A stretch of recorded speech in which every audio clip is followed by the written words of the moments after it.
subscribers. It's your favorite. Happy Saturday.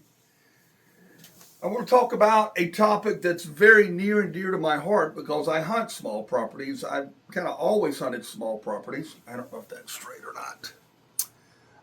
Most of my properties, or all my properties, are following 90, 90, 80, 80, 40, 40, 40, 40, 20. I believe that's all of them. But they fall in a category of what we would call small properties. And most whitetail hunters own or hunt small properties, 80 acres or less. And if it's 90 or 100, you can fall under this. But once you get to 200 and 300 and 400, well, that's another topic for another day.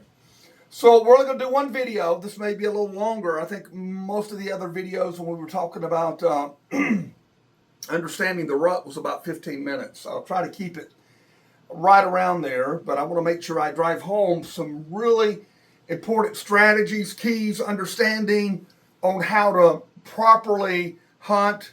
And I think if you follow what I'm going to tell you, again, I'm not the smartest guy in the room. I've just made a lot of mistakes. And I've learned from those mistakes, and I want to help you be more successful. All right. Hunting small properties, 5 acres to 80 acres. All right. We're going to cover some key points, and then we'll talk about the different small properties. Every property is different. Every property, whether it's big, small, doesn't matter if it's 5 acres, don't matter if it's 40, don't matter if it's 80, 90. Every property is set up different. Maybe by design, or maybe it's just what the property gives you. And you have to adapt. You've heard me say many times, one of the biggest flaws of the whitetail hunter from being successful a lot of the time is they don't learn to be adaptable. They don't know how to adapt. By the way, I got a nice shirt from Rob, Shepherd's Taxidermy in West Central New York. Thank you, Rob. He's a consultation client. He's also a subscriber, follower. I appreciate it. So I want to give him props there. Great guy, great taxidermist. And he's making this property into a deer factory. All right, access is the key. Access to any property is the key. How you access it, getting to your stand and from your stand with the least amount of disturbance. Now, most properties are almost practically impossible not to disturb a deer, whether you're going in or going out. Practically impossible. It's a lot easier going in the afternoons, if you go in early enough, to not disturb. Coming out in the afternoons proves very difficult. Going in the mornings, again, can be difficult. Coming out, not so much. And that brings me really one of the biggest things that you have to grasp about your property is knowing where your deer are at sunrise and sundown. Very key. That comes from cellular cameras, trail cameras. You got to know where your preferred food is and where most of the deer are going to congregate, what general area, when the sun sets, and where they're going to be coming off of as the sun rises. Very key. And maybe you don't have any ag or a food plot, but you've got to know. That makes access way more easier to plot and to strategize. So that's how I had my camera set up, where I know that morning, I'm like, there's been times I'm like, I've told my son, we can't get in there. The deer are jammed up where we want to walk in. I don't know why they're there. You know, maybe they got pushed out by a couple coyotes, but they're now are taking their sweet time leaving where we want to get to. So we're going to have to hunt another property or go back in later at 10, 11, 12 o'clock and hunt them in the afternoon. So you got to know where your deer are at, like I said, at first light where they're coming off, and you got to know where they're going to be as the sun sets. That will help you. Access is the key. Access. And now I understand I've got properties like that. I'll tell you about some of my properties in a little bit. That I have some properties you just can't hunt in the morning. It's impossible. It's just the way the property's set up. So what we do is wait and go later. especially during the rut, we'll wait and go, make sure all the deer where we want to get to, what's going to bring us to where we really want to hunt. We wait to 10, 11 o'clock, and when they're in that seek and chase phase, we sneak in there. Then I've got some properties where I cannot hunt the mornings. I can't hunt the mornings. I can't hunt. There's some that I can't really hunt in the afternoons because of the way where they're gonna be when we get headed back to the truck. So you gotta know that, man, and you're gonna know that by putting cameras in strategic places on preferred food when they're coming off and when they're headed to the bedding area in the mornings. All right, this is key. Now, understand if you only got 5 acres, it's a little difficult, but you need to create a sanctuary area that you never enter. We've got 20 acres, and we'll talk about that 20 acres, which is phenomenal. I have more big buck pictures, especially during the seek and chase phase, the satelliting, than on any property, just because the way it's set up. And we decided we could hunt up front, but on the back side where's all the bedding's at, we couldn't get in there in the afternoon because we're going to blow them out. And there's a good chance that if we go in the mornings, there's a good chance we could catch them in that travel corridor if we went in there too early. So what we decided to do is just hunt about 12, 13 acres of it, where we knew where the deer are coming off the bed and headed to bed, and then hunting the travel corridors on that 20 acres.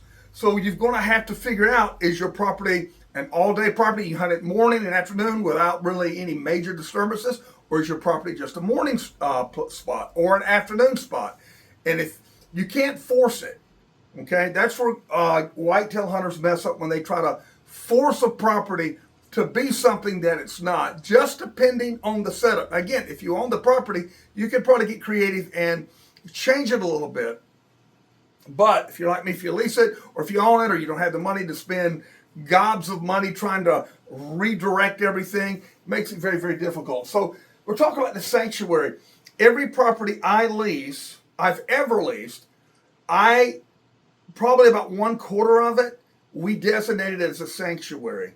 We didn't go in there, we didn't walk in there. Now we have cameras in there, and we have solar panels, so we don't have to go back and forth changing batteries, but it gives us a really good intel when they're in the sanctuary, what's going on. Now, if we're tracking a deer, of course, we'll go in there, but 99% of the time we stay out of there. So what you have to do is create a part of your property, you and your buddy or your son or your dad, say, hey, look, we're going to leave that small portion away. We're not going to go in there. The deer are going to feel safe, secure, and what that also not only helps you, but when the neighbors start putting pressure on your adjoining properties, the deer will realize the less human interaction they're going to encounter is in your sanctuary, which will help you if you have preferred food, watering holes, community scrapes, and stuff like that set up. It's going to benefit you. And I've argued with people, and it's fine. Everybody's got an opinion, but you got to have a part of your property you just don't go in, man. Okay?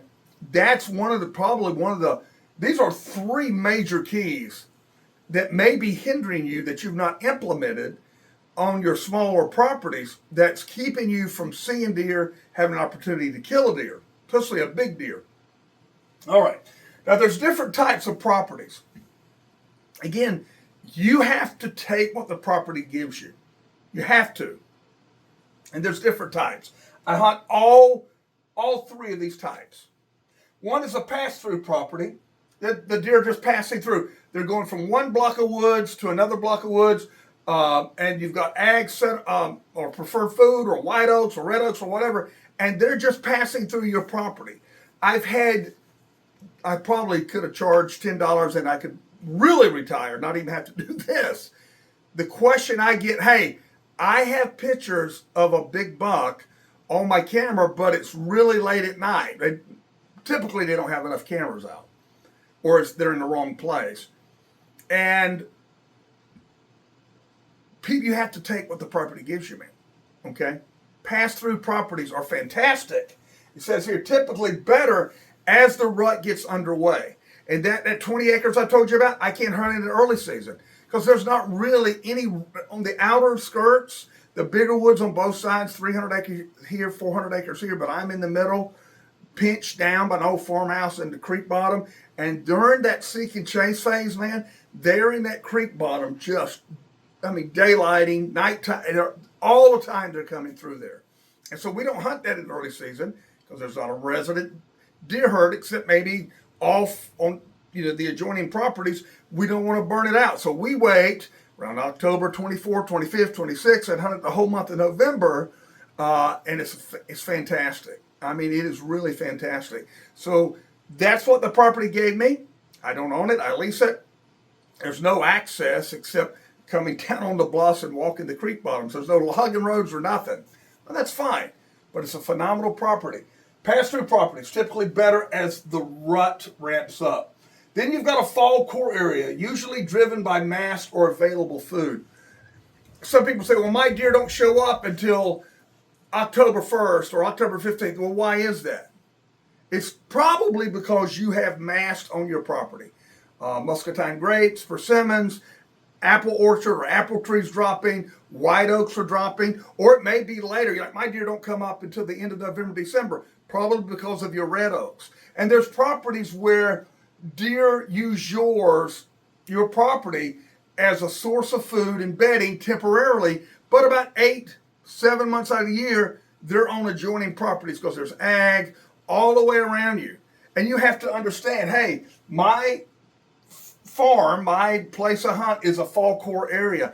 And when the hunting gets right, when the mast starts falling, you move in and you hunt it. You don't get frustrated. Now, you can help set up that fall core area farm or land you've got, water holes, community scrapes, food plots, if you can plant them, or kill plots. If you don't own it, you lease it. Or if you don't really have the equipment to excavate, clear out acres of property on your land, you can set up kill plots, about a quarter acre or so, and do them multiple. Like I said, if this is your 80 or 40 or 20, you want your deer bouncing. You don't want to put everything in one spot, okay? Again, goes back to your access. I want my community scrapes in the travel corridor. I want my water hole over here. I want my preferred food over here. And you keep those deer moving on your property. And it really picks up when those bucks are scent checking those does. So you may just have a property that the deer move in. And then I know I've even had properties like that in times past. They can be very difficult to hunt because it seems like, man, I don't have any deer, and then they're in there for a month or so, and then they kind of float back. You got to understand, why are the deer here? You need to ask your question. You need to ask this question all the time. Why are my deer here? And remember what I said many times. I'll say it many more times. The whitetail is driven by his stomach. Does 12 months out of the year, bucks 10 months out of the year, driven by their stomach. They have that instinct to survive. So you may have a property that is just a fall core area, usually driven by mast or available food. The next one is what we all want. We wish it, we desire it, we need it, or wished it, is a year-round property. You have a resident deer herd. They're residents. And Sika wants to get in. She's a little movie star. You have a resident doe herd. You have some bucks that visit it usually 12 months out of the year. They live on the property. That's fantastic. Not all properties are like that. When it's like that, then you need to take your small property and make it better by making most of what the whitetail needs, if not all of what the whitetail needs, food, community scrapes, water holes, man. When you do that, then the deer will want to spend more time on your property. Here's another thing I'm thinking as I wind this down. When you look at your property, don't get so laser focused on that. You need to look at the adjoining properties, and through your trail camera, again, interpreting what you're observing and seeing maybe the overall plan. I wish I could say that a deer, you got 80 acres and the whitetail stays there all the time. It doesn't happen. I've got a gas line on one of my properties. I've seen certain bucks that are only on the east side. They never cross over the gas line. I've seen some do the complete opposite. And then I have some, they're literally all the way around the 90 acres. Again, personality, food, hierarchy, so many things. It's way more complicated than the Horn Stars want to make it, but they make it really complicated because they don't really teach or try to educate people about deer ecology. Okay? So if you have a year-round property, you just got to make it better. And you need to work on these things, making sure you can get to where you want to be to intercept those deer as they are doing their daily routine. Food, scraping, water holes, bedding. When you do that, you're going to have success, no matter how big or small it is. But again, let me reiterate as I wind this down. You've got to take the adjoining properties into account when you're putting a strategy for yours.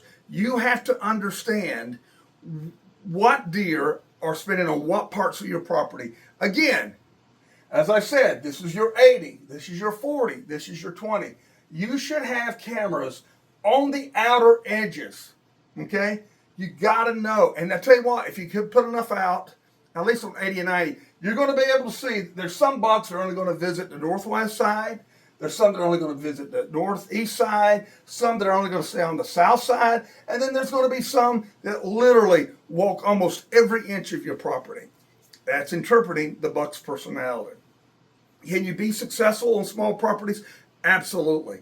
But you've got to create these things and having a sanctuary, having preferred food, understanding what your property is. Take it for what it's worth and hunt it correctly. If you hunt it correctly, you'll be successful. You can't force feed your property into something it's not. Is it a pass-through? Is it a fall core area? Is it a year-round property? I hope that helped you guys.